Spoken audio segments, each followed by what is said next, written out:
দেশে যখন বাড়ি জাতের সরিষা চাষে ব্যস্ত ছিল চাষিরা, ঠিক তখনই ফলন বেশি পাওয়ার আশায় প্রথমবারের মতো 2 একর জমিতে ভারতীয় PR-18 বা গুচ্ছ সরিষা চাষ করে সফলতা পেয়েছেন কৃষি উদ্যোক্তা আবু জাফর। নতুন এ জাতের সরিষা চাষ করে আলোড়ন সৃষ্টি করেছেন তিনি।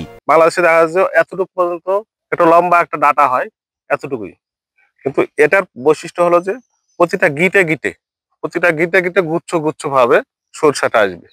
ইউটিউব দেখে উদ্বুদ্ধ হয়ে প্রথমবারের মতো গুচ্ছ সরিষা চাষ শুরু করেন আবু জাফর। তিনি নওগাঁর নিয়ামতপুর উপজেলার সদর ইউনিয়নের চৌধুরীপাড়া এলাকার সাদরুল আমিনের ছেলে।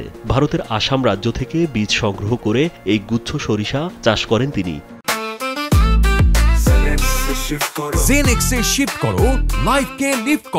বাংলাদেশের মতো সিটায় এটা তৈরি করা হয় না, এটা মূলত বেড আকারে তৈরি করা লাগে। পুরা জমিটাকে 3 বার চাষ দেওয়ার পর বেড তৈরি করে নেওয়া লাগে। নিয়ামতপুর বাজার থেকে 1.5 কিলোমিটার পশ্চিমে চেয়ারম্যান মোড়ের পাশে গেলে দেখা মেলে গুচ্ছ সরিষার ক্ষেত। অনেক চাষি খেতে এসে গুচ্ছ সরিষা দেখে এ জাতের সরিষা চাষে উদ্বুদ্ধ হচ্ছেন। এ জাতের সরিষার গাছের উচ্চতা 5 থেকে 6 ফিট।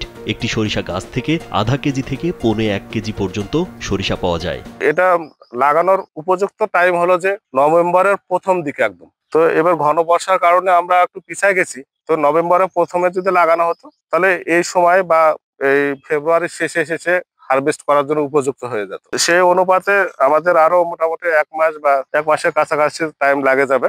উপজেলা কৃষি কর্মকর্তা কামরুল হাসান জানান, আগামীতে এই জাতের সরিষা চাষ বাড়াতে চাষিদের উদ্বুদ্ধ করা হচ্ছে।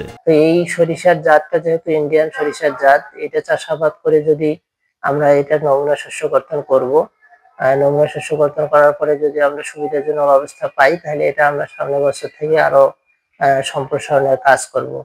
110-15 দিন পরে হারভেস্ট হলে এর যে ফলনটা আসবে, সেই ফলনটা জানিয়ে আমরা এর সম্প্রসারণ কার্যক্রম শুরু করব। বীজ বপনের পর থেকে 110 থেকে 120 দিন পর ফলন ঘরে তোলা যায়। প্রতি বিঘা জমিতে 12 থেকে 15 মণ গুচ্ছ সরিষা উৎপাদন সম্ভব। দেশি সরিষার চেয়ে এ জাতের সরিষার তেলও বেশি হয়, তাই স্বল্পমেয়াদী এই ফসল কম খরচে অধিক লাভজনক। রাজীব বিশ্বাস, কালবেলা।